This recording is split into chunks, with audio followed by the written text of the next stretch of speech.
राम्रो झन्डै मासु 15 मापटे पछि 15 गते हो अनि हतिलाको पनि छ मासु पुरा ढिला सबै खाइ सक्दै छ त्यो दामी छ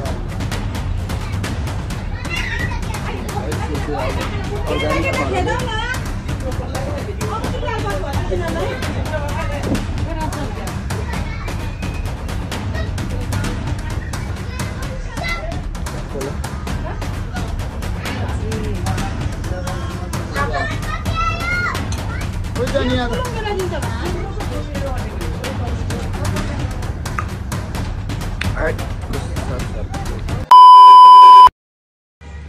आज हामी कारखाना बनाइसकेको उपलक्ष्यमा आज हामी खसीको मासु लिएर सबै स्टाफ बसेर हामी खाना खान लागेको छौँ हैन बुढी दाइले खसीको मासु एकदम राम्रो झन्डै खसीको मासु 15 मापटे खसी 15 गते हो अनि हतिलाको पनि छ मासु सबै थरी सबै ल यस्तो दामी ल हाम्रो दाइको पसल के रे यो पसलको नाम ल हाम्रो दाइको पसल यो एकदम राम्रो मासु पाउने ठाउँ हो हाम्रो एरियामा सधैँ हामी यहाँ आउँछौँ किन्नलाई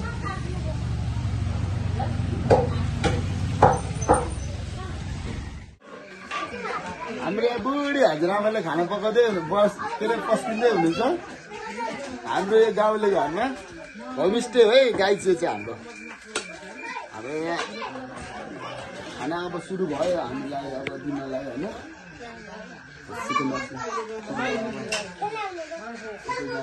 बसेर हामी एकदम गाउँले पाराले खाना खान चाहन्छौँ अहिले काठमाडौँ नगरपालिका तारकेश्वर 1 मा हाम्रो यो फार्म हाउसको भित्र भएको हाम्रो यो होमस्टे एकदम दाजुभाइ बस्ने ठाउँ हो हामी बेला बेलामा बारबिक्यू त्यसरी हामी चाहिँ बेला बेलामा फ्यामिलीहरू मिलेर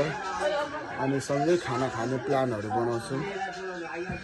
फ्यामिलीहरू सबैजना भएर एउटै ठाउँमा बसेर खानु मन लाग्छ हाम्रो 4-5 घर मिलेर हामी यसरी होमस्टे एकै ठाउँमा पकाएर खाना एकदम इच्छा गर्छौँ अनि यो सबै भाउजू मेरो बुढी यहाँ हेर्दै यो गाउँले पारामा यस्तो त हुन्छ नि को यहाँ बनेर त हुन्छ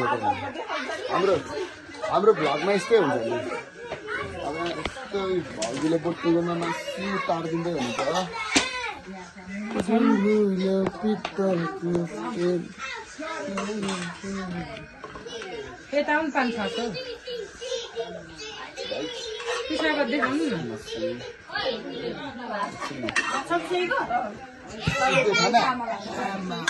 कति धेरै फ्यामिली मिलेर आज हामी कारखानाको फार्म हाउसमा खाना चाहन्छौँ यसरी मिलेर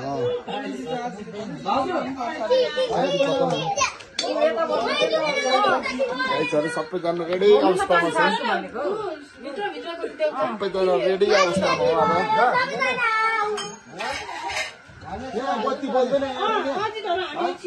यहाँनिर एउटा बत्ती बल्दैन यहाँ एउटा बत्ती अरे यता भित्र सबैलाई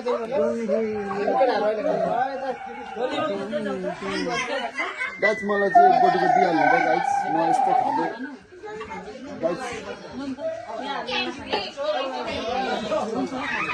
म सुप खाएर देखाउँछु गाइस मेरो चाहिँ गाइस मलाई बोटीको सुप चम्ची छैन गाइस यो चाहिँ अब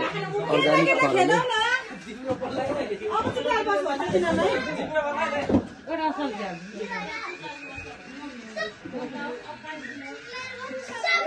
यो त के हो नुन सुन पनि लागेको छैन नि त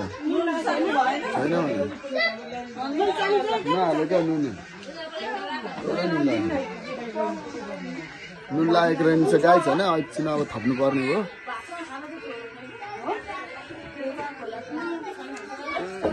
नुनी लागेन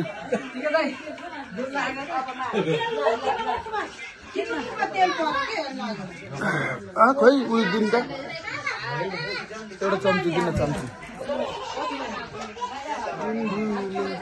कति काम गर्ने ड्रेस नै हो अहिले गाइस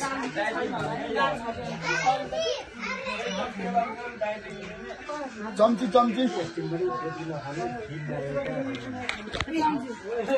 कोही भुइँमा कोही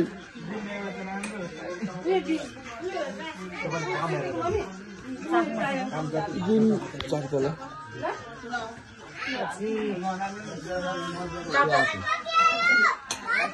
तातो त खानु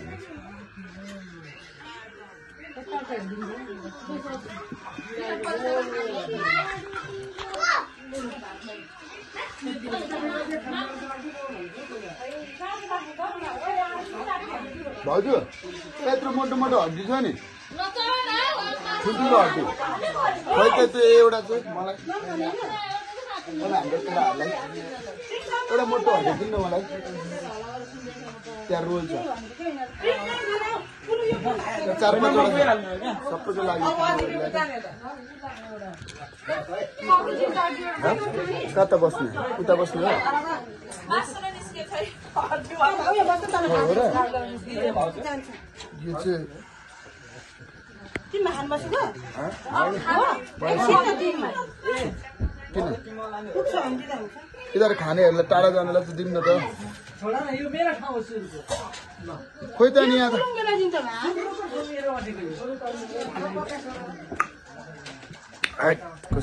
सर्किँदो गाइस अब हामी चाहिँ घर फर्किँदै हो होइन हाम्रो फार्मबाट यस्तो छ हाम्रो फार्म चाहिँ अब चाहिँ हामी मकैबारी घुम्दै जाने मकैबारी दराम दराम भन्छ नि अब हामी घर जाँदै हो अहिले हामी फार्मलाई गुड बाई गर्दैछौँ बस गाइस मेरो चाहिँ भ्लगमा हजुरहरूलाई के कस्तो कमेन्ट गर्नु मन लाग्छ सल्लाह सुझाव दिनु होला अब हामी फार्मबाट निस्किसक्यौँ गाइस घर जाँदैछौँ एकछिन गर त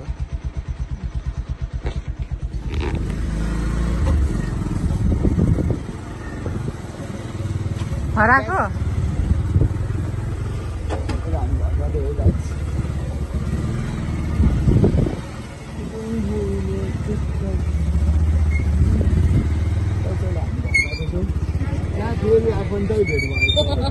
आफन्तै मलाई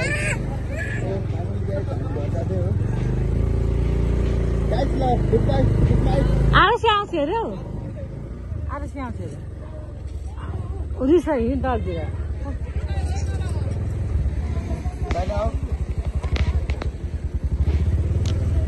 कस्तो हात दुख्यो न आरसी छ र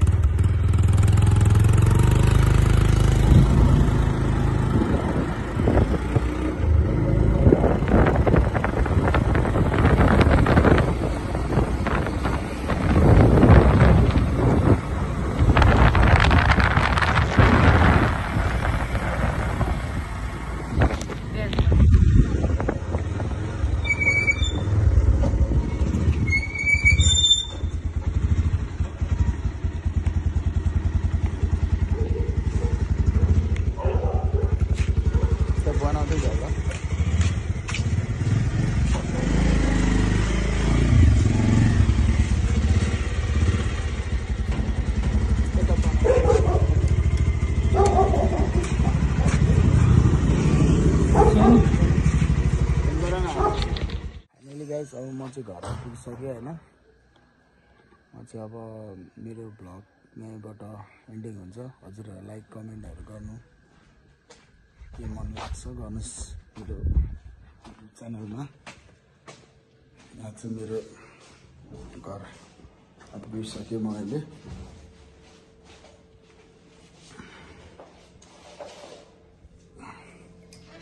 मेरो च्यानललाई लाइक कमेन्ट सेयर गरिदिनु होला मैले घर आइसकेँ फाइनली गाइज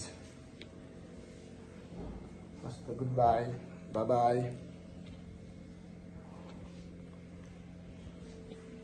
गाइज मेरो अहिले घरमा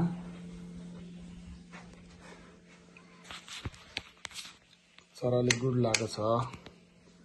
मेरो घरमा चरालाई मैले खानेकुरा ल्याइदिइरहेको छु यहाँ हेर्न सक्नुहुन्छ हात्ती काली काली चरा गाइज जिरेलीले गुड लागेको छ मेरो चाहिँ घरभित्र कोठामा म सुत्ने कोठामा बत्तीको उसमा त्यहाँ बत्ती किन बाल्दैछौ